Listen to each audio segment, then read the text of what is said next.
예, 성도 여러분, 밤새 주무셨습니까? 또 복전 새날이 밝았습니다. 요즘 날씨가 좀 더워집니다만 어르신들 또 건강 주의하시면 좋겠습니다.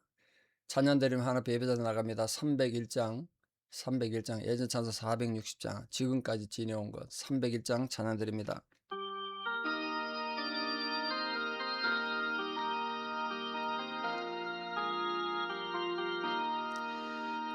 지금까지 지내온 것 주의 크신 은혜라. 한이 없는 주의 사랑 어찌로 말하랴.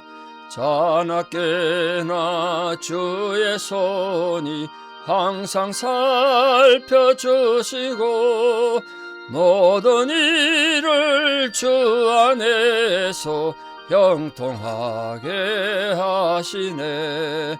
몸도 맘도 연약하나 새 힘 받아 살았네. 물 붓듯이 부으시는 주의 은혜 족하다.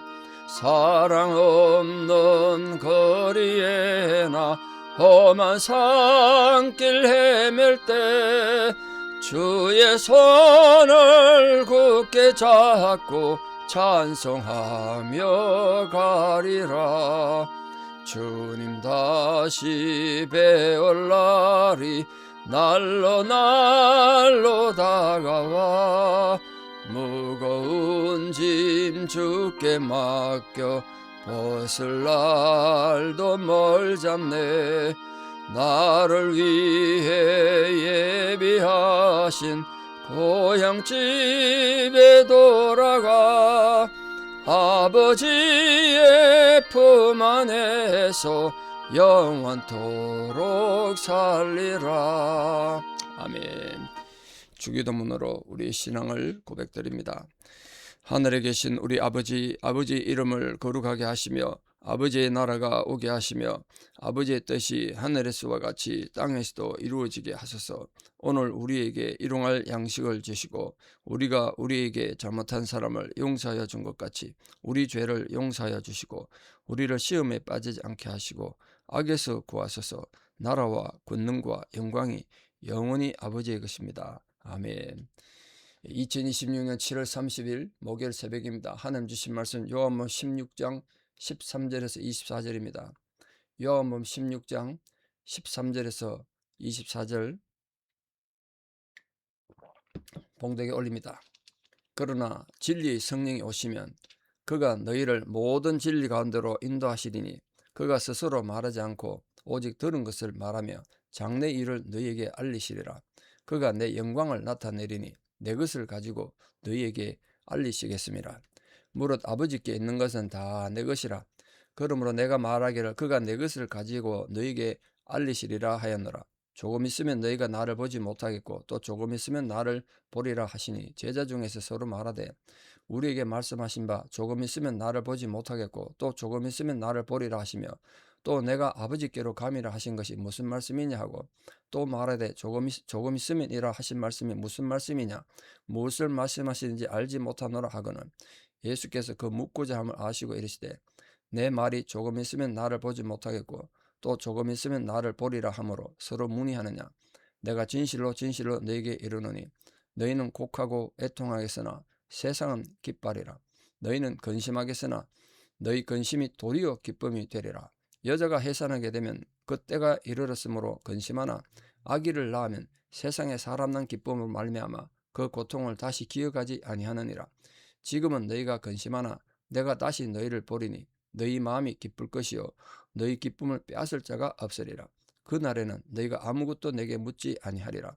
내가 진실로 진실로 너희에게 이르노니 너희가 무엇이든지 아버지께 구하는 것을 내 이름으로 주시리라. 지금까지는 너희가 내 이름으로 아무것도 구하지 아니하였으나 구하라 그리하면 받으리니 너희 기쁨이 충만하리라. 아멘. 자, 예수님께서 장래 일어날 일에 대해서 쭉 얘기하시니까 제자들은 굉장히 불안하고 있습니다. 오늘 여기서 말하는 예수님 장래 일이 뭘까요? 예수님 죽으심, 부활, 재림 모든 걸 가리킨다고 말할 수 있습니다.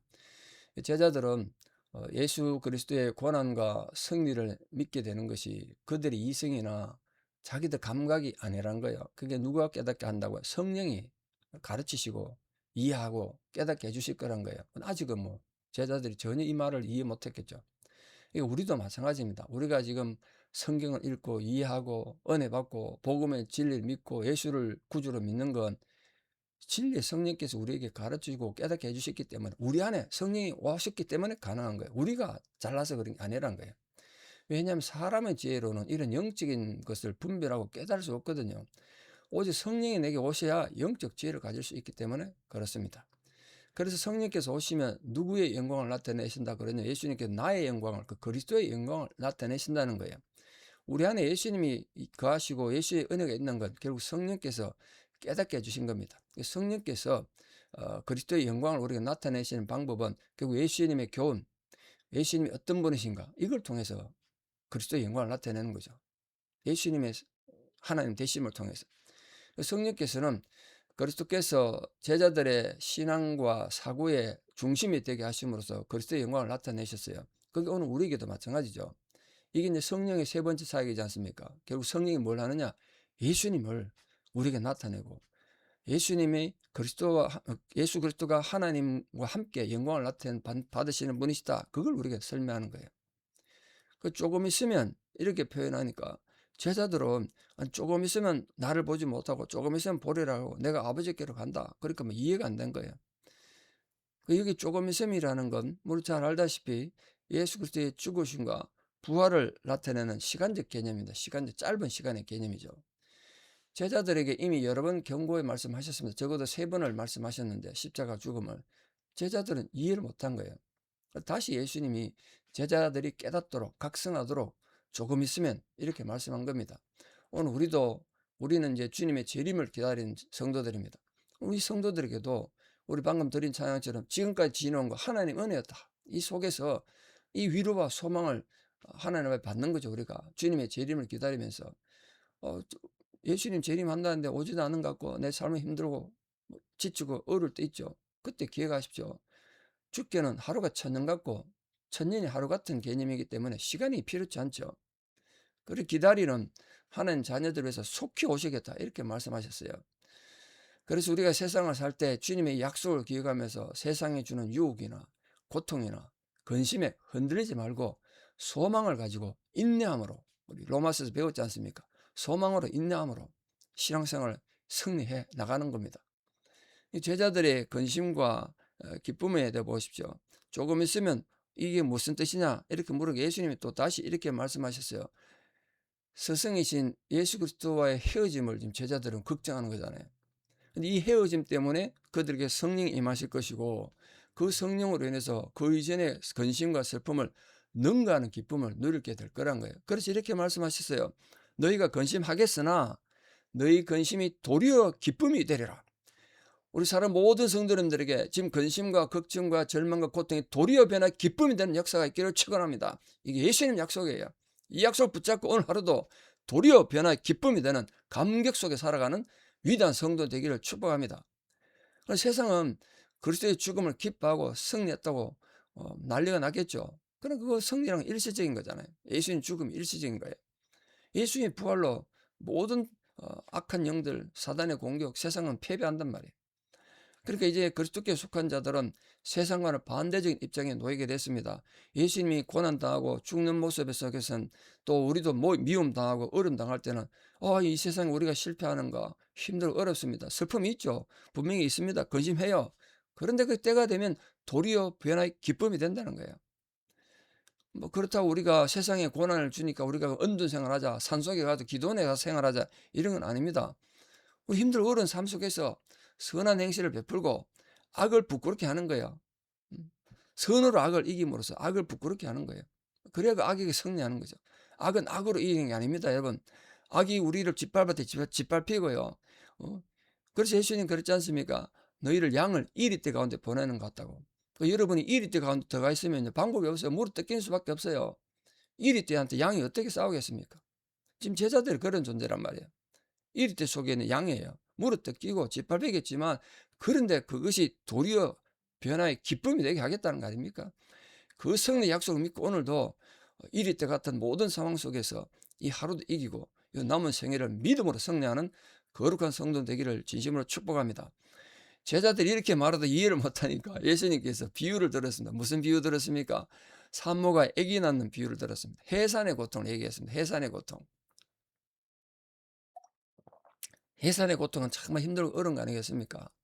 근데 예수님이 왜 이걸 얘기하셨나요? 그리스도와 헤어지는 것이, 또 다시 말해서 제자들이, 우리 성도들이 세상에서 일시적으로 고통당하는 게 해산의 고통과 같다는 거예요. 해산의 고통. 아기를 출산하기 위한 생산적 고통이고 근심이잖아요. 아기 낳을 때 아프고 힘든 건 맞아요. 근데 그게 절망적인 고통이 아니란 말이에요. 그러니까 제자들이나 우리 성도님들은 예수 그리스도의 죽음 이후에 근심과 무기력 가운데 빠질 수 있어요. 한순간 어려울 수 있죠. 좌절하고 절망할 수 있어요. 하나님이 계신데 내 삶이 왜 이리 힘들고 어려우나, 그런 마음 가질 수 있습니다. 그러나 기억하십시오. 그 고통은 순간적이었고 주의 부활을 목격한 후에는 그 절망과 고통이 기쁨으로 바뀌었단 말이에요. 모든 성도들이 그렇고 우리도 그럴 겁니다. 우리 신앙생활도 고통과 근심이 있고 이 세상에 거친 파도 헤쳐가는 과정이 뭐지 쉽겠습니까? 힘들고 어렵습니다. 그러나 주 예수 그리스도께서 재림하신 후에, 또는 우리가 천국 가신 후에 누릴 기쁨에 대한 이 짧은 시간의 수고는 아무것도 아닌 거예요. 생각하건대 현재의 고난은 장차 나타날 영광과 좋게 비교할 수 없는 겁니다. 그걸 늘 기억하십시오.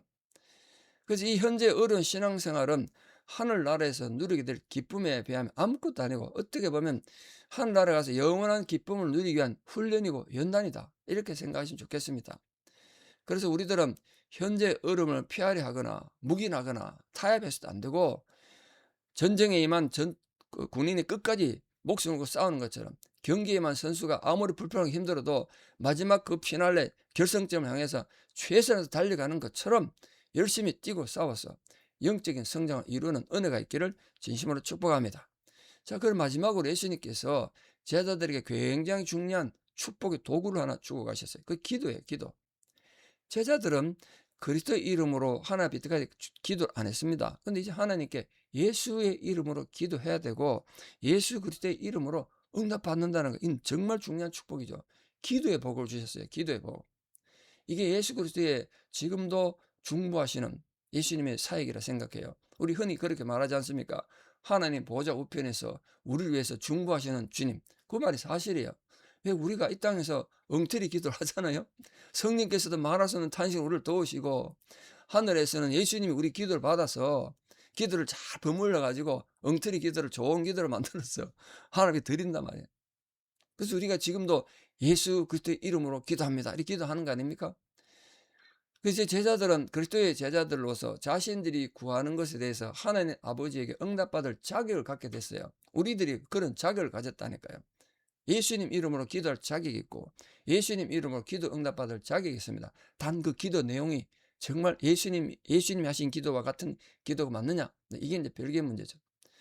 자, 이 모든 일은 이제 그리스도는 부활하시고 성천하시고 성령이 강림하심으로 말미암아 제자들의 구체적으로 이루어졌습니다. 오늘날 성도들도 예수 그리스도의 이름으로 하나님께 기도하면 기도 응답 받을 수 있는 약속을 가진 존재들입니다. 그래서 어떻게 된다고요? 너희 기쁨이 충만하리라 그랬습니다. 너희 기쁨이 충만하리라. 우리 모든 성도님들 기도와 찬양을 통해서 기쁨이 충만한 성도 되시고, 이런 기쁨이 충만한 이런 가정, 우리 기쁨이 충만한 세카라멘트 한인 장로회가 되시기를 우리 주 예수 그리스도의 이름으로 축원합니다. 기도드리겠습니다. 아버지 하나님, 제자들은 주님과 이별을 슬퍼했지만 예수님께서는 도리어 변화의 기쁨이 되리라고 말씀하셨습니다. 조금 있으면 그들은 주님을 만나지 못하고 보지도 못하겠지만, 그러나 부활과 성천과 성령의 임재로 인하여 제자들은 놀라운 하나님 약속을 받았습니다. 이제 그들은 예수를 위해서 기도하게 되고 예수님 이름으로 기도하고 예수님 이름으로 응답받는 약속을 가졌습니다. 그래서 기쁨이 충만할 것을 주님께서 약속하셨습니다. 우리 사람 모든 성도의 심령에도 슬픔과 고난과 고통이 있더라도, 이리때 속에 던져진 양같은 존재를 할지라도 주님의 이름으로 도리어 기쁨이 충만한 성도들로 살아가게 도와주시옵소서. 성도들 가정에 기쁨이 충만하게 하여 주시옵소서. 우리 교회 안에 기쁨이 충만한 은혜가 있게 하여 주시옵소서. 그래서 그 충만한 기쁨을 의지하고 오늘도 주의 이름으로 당당히 걸어가는 믿음의 용사들 다 되게 도와주시옵소서. 이제는 우리 주 예수 그리스도의 은혜와 하나님 아버지의 만극하신 사랑과 성령님의 위로교통 역사하심이 오늘도 우리 모든 삶에 고난이 도리어 기쁨이 되고 그 기쁨이 충만할 것을 기대하고 소망하는 사랑 성도님들의 위대한 신앙의 고백 위에 또 우리 사람 모든 자녀들의 삶 위에 지금도 고난과 절망 가운데 있지만 그곳에서 주님의 이름으로 기도하여 그 기도 응답받기를 간구하는 고난당한 모든 성도님들 힘겨운 상황과 노화노로 고생하시는 어르신들 힘겨운 상황 위에 또 지금도 선교사님들의 모든 사역들과 산불과 여러 가지 자연재해로 고통당하는 고난당한 민족들 위해 이제부터 영원토록 함께 하시옵기를 간절히 축원하옵나이다. 아멘. 이 하루도 기쁨이 충만한 하루 되기를 주님의 이름으로 축원합니다. 감사합니다.